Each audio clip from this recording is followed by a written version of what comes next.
Assalamualaikum warahmatullahi wabarakatuh.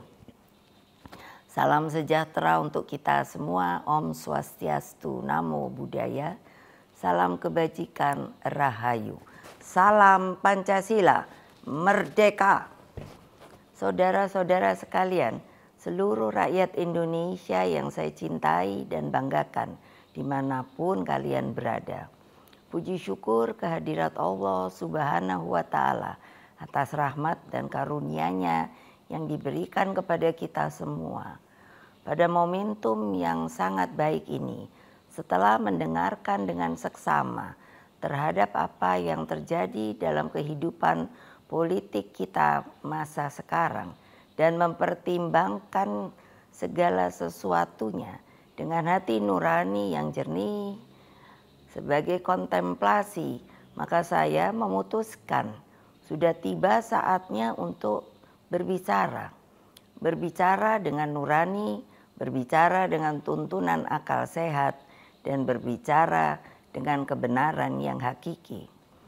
Dengan melihat persoalan yang kita hadapi akhir-akhir ini, maka izinkan saya berbicara di sini sebagai anak bangsa yang ikut berjuang bagi tegaknya demokrasi Indonesia, juga berbicara sebagai Presiden kelima Republik Indonesia dan sebagai Ketua Umum Partai Demokrasi Indonesia Perjuangan. Saudara-saudara sekalian, keputusan Majelis Kehormatan Mahkamah Konstitusi telah memberikan cahaya terang di tengah kegelapan demokrasi. Keputusan MK tersebut menjadi bukti bahwa kekuatan moral, politik kebenaran, dan politik akal sehat tetap berdiri kokoh meski menghadapi rekayasa hukum konstitusi. Kita semua tentunya sangat-sangat prihatin dan menyayangkan mengapa hal tersebut sampai terjadi. Berulang kali saya mengatakan bahwa konstitusi itu adalah pranata kehidupan berbangsa dan bernegara yang harus diikuti dengan seluruh-seluruhnya. Konstitusi tidak hanya ditaati sebagai sebuah hukum dasar tertulis, namun konstitusi itu harus memiliki roh yang mewakili kehendak, tekad, dan cita-cita tentang bagaimana bangunan tata pemerintahan negara disusun dan dikelola dengan sebaik-baiknya, seperti yang dicita-citakan oleh para pendiri bangsa.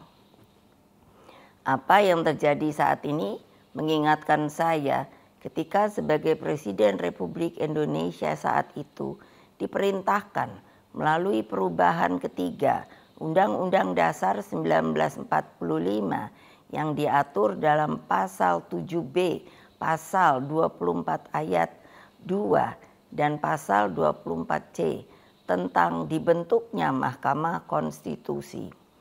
Dari namanya saja, Mahkamah Konstitusi ini seharusnya sangat-sangat berwibawa, memiliki tugas yang sangat berat dan penting guna mewakili seluruh rakyat Indonesia di dalam mengawal konstitusi demokrasi. Dengan perannya yang begitu penting, saya sangat serius menggarap pembentukannya. Saya sebagai Presiden didampingi oleh Menteri Sekretaris Negara mencarikan sendiri gedungnya.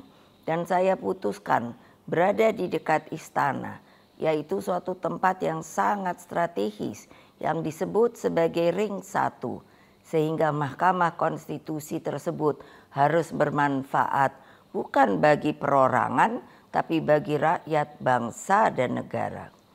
Saya ingat waktu itu, Ketua MK yang pertama adalah Pak Jimli Asidiki, dan saya sangat berterima kasih atas segala konsistensinya selama ini.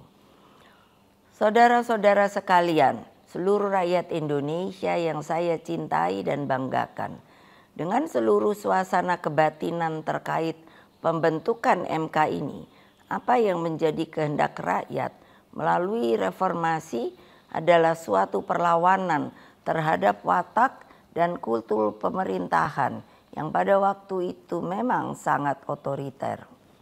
Dalam kultur otoriter dan sangat sentralistik ini lahirlah nepotisme, kolusi, dan korupsi. Praktek kekuasaan yang seperti inilah yang mendorong lahirnya reformasi. Semangat reformasi yang berkobar-kobar itu menggerakkan rakyat hingga masuklah zaman demokrasi. Bukan sebuah proses yang mudah, bukan yang indah, karena pada waktu itu sampai saat ini kita masih seharusnya mengenang dengan perasaan hati yang begitu sedih atas pengorbanan rakyat dan mahasiswa melalui peristiwa Kuda Tuli, peristiwa Trisakti, peristiwa Semanggi, hingga berbagai peristiwa penculikan para aktivis, bagian dari rakyat, dan lain-lain. Mereka banyak saksi-saksi hidup yang sampai hari ini berdiam diri. Semua menjadi wajah gelap demokrasi. Praktek kekuasaan yang otoriter itulah yang telah kita koreksi. Maka melalui reformasi janganlah lupa lahirlah demokratisasi melalui pelaksanaan pemilu presiden dan wakil presiden secara langsung dan terbatas, serta undang-undang tentang pemerintahan yang bebas dari nepotisme, kolusi, dan korupsi. Apa yang terjadi di Mahkamah Konstitusi akhir-akhir ini telah menyadarkan kita semua bahwa berbagai manipulasi hukum kembali terjadi. Itu semua akibat praktek kekuasaan yang telah mengabaikan kebenaran hakiki politik atas dasar nurani. Saudara-saudara sekalian, seluruh rakyat Indonesia yang saya cintai dimanapun kalian berada, jangan lupa kita adalah bangsa pejuang.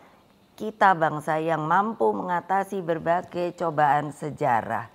Karena itulah dalam situasi seperti ini, mari kita kawal pemilu 2024 dengan nurani dan sepenuh hati.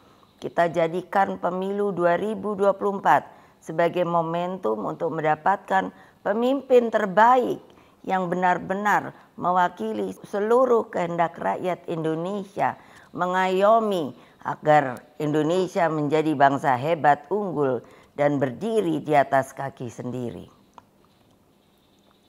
Rekayasa hukum tidak boleh terjadi lagi. Hukum harus menjadi alat yang menghadirkan kebenaran. Hukum harus menjadi alat mewujudkan keadilan. Hukum harus menjadi alat mengayomi seluruh bangsa dan negara Indonesia. Dengan keadilan inilah kemakmuran pasti akan bisa diwujudkan. Karena itulah terus genggam erat semangat reformasi itu. Jangan lupa terus kawal demokrasi berdasarkan nurani. Jangan takut untuk bersuara, jangan takut untuk berpendapat, selama segala sesuatunya tetap berakar pada kehendak hati rakyat. Terus kawal dan tegakkan demokrasi. Itulah kewajiban kita sebagai warga bangsa dan bahkan menjadi keharusan setiap anak negeri dan bangsa agar tidak terjadi kesewenang-wenangan. Sebab kedaulatan rakyat harus terus kita junjung tinggi. Pemilu yang demokratis, yang jujur, adil, langsung, umum, bebas, dan rahasia harus dijalankan tanpa ada kecuali. Rakyat jangan diintimidasi seperti dulu lagi. Jangan biarkan kecurangan pemilu yang akhir ini terlihat sudah mulai akan terjadi lagi. Gunakan hak pilihmu dengan tuntunan nurani. Semoga Allah yang Maha Kuasa meridui perjuangan kita. Merdeka, merdeka, merdeka. Terima kasih. Wassalamualaikum warahmatullahi wabarakatuh. Om Santi, Santi, Santi Om Rahayu.